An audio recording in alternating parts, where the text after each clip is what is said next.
साहब बहुत बहुत शुक्रिया। ये मच नीडेड प्रेस कॉन्फ्रेंस थी। एक अंग्रेजी में कहते हैं कि टू लिटिल टू लेट। चलो टू लिटिल तो नहीं थी, लेकिन ये बहुत लेट है। 6-7 महीने से जिस साइंटिफिक तरीके से और जिस ऑर्गेनाइज तरीके से ये कैंपेन चल रही थी, पता नहीं इमरान खान साहब के पीछे कौन है कौन नहीं है, आपने भी इशारा कर दिया और हम सब समझते हैं। बहरहाल 2-3 चीज़ें हैं जो मेरा ख्याल है कि सवाल से ज़्यादा ये है कि आपसे इन्होंने डेली मिरर पे आप केस कर भी रहे थे, उनको पता था वहाँ प्रोसीजर है, लेकिन ये रोज़ाना प्रेस कॉन्फ्रेंसेस करते थे। ये एक इंतहाई इम्पैकेबल करैक्टर राजा सिकंदर सुल्तान साहब के ऊपर सिर्फ अपनी गलादत की वजह से कीचड़ उछाल रहे हैं। कल मरियम औरंगज़ेब साहबा हमारी वज़ीर इत्तलात हैं, उन्होंने मेस्मराइजिंग प्रेस कॉन्फ्रेंस की है। वो पूरी तरह नशर हुई है नहीं, मुझे उससे कोई तल्लुक़ नहीं, लेकिन कमाल की आपकी माशाल्लाह बहुत अच्छी थी। फाइनेंशियल टाइम्स मेरी कुछ नहीं थी, इनकी थी, मेरी नहीं थी, इनकी थी। मेरी सिर्फ गुजारिश ये है कि मेरी उससे यार इतने आपको ज़्यादा तसल्ली में है तो कौन है, किसको ज़्यादा? जी फरमाइए न्याजी साहब, मेरी आपसे दरख्वास्त है कि आप करें, सवाल करें। न्याजी साहब आप सवाल करें, मेरी दरख्वास्त है आपसे। इनामुल्लाह साहब आप सवाल करें, बड़ी मेहरबानी आपकी। मेरी सिर्फ यह है कि जब आप ये कर रहे हैं तो जब राजा सिकंदर सुल्तान साहब पे 10 अरब का दावा कर रहे हैं तो फाइनेंशियल टाइम्स, जिसने जो इंग्लैंड का सबसे मोतबर रिसाला है, और आपके ऊपर इतने इशार जो था डेली मिरर का, तो आपकी तरफ से न इनकी प्रेस कॉन्फ्रेंस के में न आपके किसी ने इसको नहीं किया कि वहाँ पे फाइनेंशियल टाइम्स से $1 अरब इमरान खान साहब को आराम से मिल सकता है, जिन्होंने बताया कि जी खैराती फंड जो है इन्होंने वुटन क्रिकेट क्लब से लेके आरिफ नकवी से लेके पूरा नेक्सस बताया, उन्होंने खर्च किया।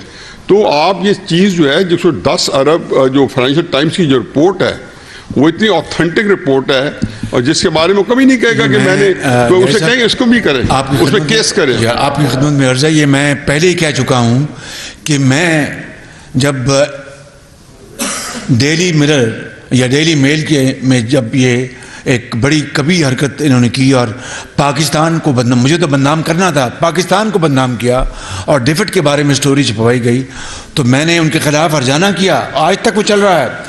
इन्होंने अगर ये वुटन क्रिकेट क्लब जिससे इन्होंने खैराती पैसा लिया और सियासत में इस्तेमाल किया और करोड़ों रुपए ये खा गए, देखना कि देखना वो जो सऊदी अरब और दूसरे जो बेशबहा कीमत के तोहफे थे करोड़ों रुपए के, वो इन्होंने बाज़ारों में बेचकर पाकिस्तान के 22 करोड़ अवाम की इज्जत को इन्होंने नीलाम किया। और सऊदी अरब ने क्या सोचा होगा या दूसरे हमारे बरादर ममालिक ने क्या सोचा होगा, ये इन्होंने वो हरकत नहीं कसर ना छोड़ी, तो इन्होंने बाकी जो इन्होंने जो हरकतें की हैं, मैं आपको बताता हूं कि ये सर्टिफाइड ये चोर और डकैत है बिल्कुल। जी आप करेंगे प्राइम मिनिस्टर साहब, मुल्क ये करेंगे, आरिफ साहब करेंगे। जी वज़ीर आज़म साहब ये फरमाइएगा कि मुल्क की जो सूरत हाल है इस वक्त, बिल्कुल आपने दुरुस्त फरमाया, एक पैने की कैफियत है, एक बहरान है जिससे मेरे ख्याल में आम आदमी बहुत सफ़र कर रहा है। इस वक्त इस किस्म की ख़बरें हैं कि मुल्क के अंदर कोई एमरजेंसी लगने वाली है, गवर्नर राज लगने वाला है, पंजाब और KPK के अंदर गवर्नर राज लग रहा है। एक तो इसके बारे में फरमा दीजिएगा कि हुकूमत इस किस्म का कोई इरादा रखती है। दूसरा, आपने कहा कि इल्ज़ामात की एक लंबी फहरिस्त आपने गिनवाई जो आपके ख़िलाफ़, आपके ख़ानदान या आपकी जमात के ख़िलाफ़ लगती रही। शहजाद अकबर साहब रोज़ाना प्रेस कॉन्फ्रेंस करते थे, आपकी हुकूमत आने के बाद वो कहीं गायब हो गए, किसी ने पकड़ के उनको कानून के कटहरे में खड़ा नहीं किया कि इस मुल्क को इल्ज़ाम तराशी की सियासत की तरफ वो क्यों लेकर गए। जी बहुत शुक्रिया, आपने एक बड़ा चुपता हुआ सवाल किया है। देखिए मैं चीन गया हूँ, खुदा करके बर्फ़ पिघली है, CPEC चलना शुरू हो जाएगा, सऊदी अरब गया, दूसरे ममालिक में गया, सैलाब आया, जगह जगह दिन रात हम मारे मारे फिरे, हमारा फ़र्ज़ था। और यूएन में गए, वहाँ पाकिस्तान का जामे केस पेश किया। अब मैं फिर जा रहा हूँ वहाँ पर शर्म एल शेख, वहाँ पाकिस्तान एक मुकदमा पेश करेंगे। हमने अल्लाह ताला के फज़ल व करम से, आप ख़ुद जानते हैं कि अभी 1800 अरब रुपए का किसान पैकेज पेश किया। क्यों? कि 6 महीने के अंदर फसलें अच्छी हो गई तो हमारे अरबों डॉलर जो हम इसको ज़ाया कर रहे हैं गंदम इंपोर्ट करने में और दूसरी अशिया को, वो बच जाएंगे। दिन रात मेहनत हो रही है। इस शख्स को तौफीक नहीं हुई कि ये सैलाबों में जाए। ये हर चीज़ को, ये हर, इसलिए मैं कहता हूँ पत्थर दिल इंसान है। अगर इसको ज़रा भी होता तो ये छोड़ देता कि भाई मैं सियासत ना करूँ, मैं पहले सैलाब के जो दुखी यानी 3 करोड़ 30 लाख अफराद मुतासर हुए हैं।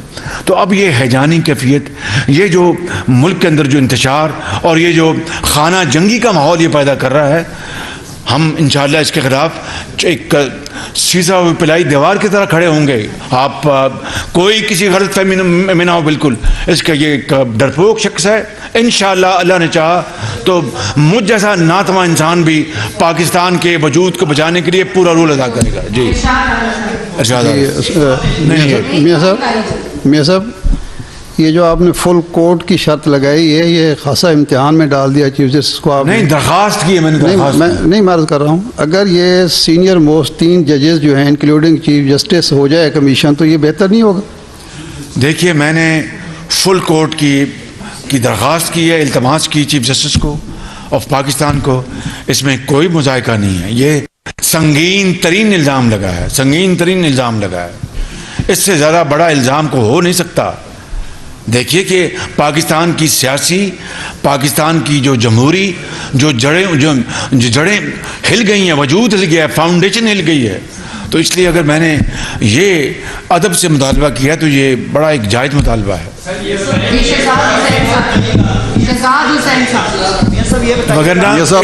वगरना फिर कल को कोई ऐसा फैसला आया जो सीनियर जजेस की बात करें, फिर वो कहेंगे, वही पर ज़ुबान इस्तेमाल होना शुरू हो जाएगी। फुल कोर्ट के ऊपर मेरा नहीं ख्याल कि पाकिस्तान के चप्पे चप्पे में किसी को उसको कोई इतराज़ होगा। काबिल एहतराम पाकिस्तान शहजाद हुसैन भट्ट हूँ, GNN चैनल से ब्यूरो चीफ पंजाब हूँ। मेरा छोटा सा सवाल आपसे ये है कि ये लॉन्ग मार्च सड़कों पर हो रहा है और अगले इसी रवा माह में फिर दोबारा शुरू हो जाना है, और सबसे बड़ी तैनाती भी जो है वो आप ही ने इस रवा माह में ही करनी है। उसको क्यों लेट किया जा रहा है? और वो जल्द से जल्द अगर कर दी जाए तो शायद हालात और बेहतर हो जाए। किसकी तैनाती? वो अपने वक्त पे हो जाएगी, इसमें आपको अपना इंशाअल्लाह कोई परेशानी नहीं होनी चाहिए।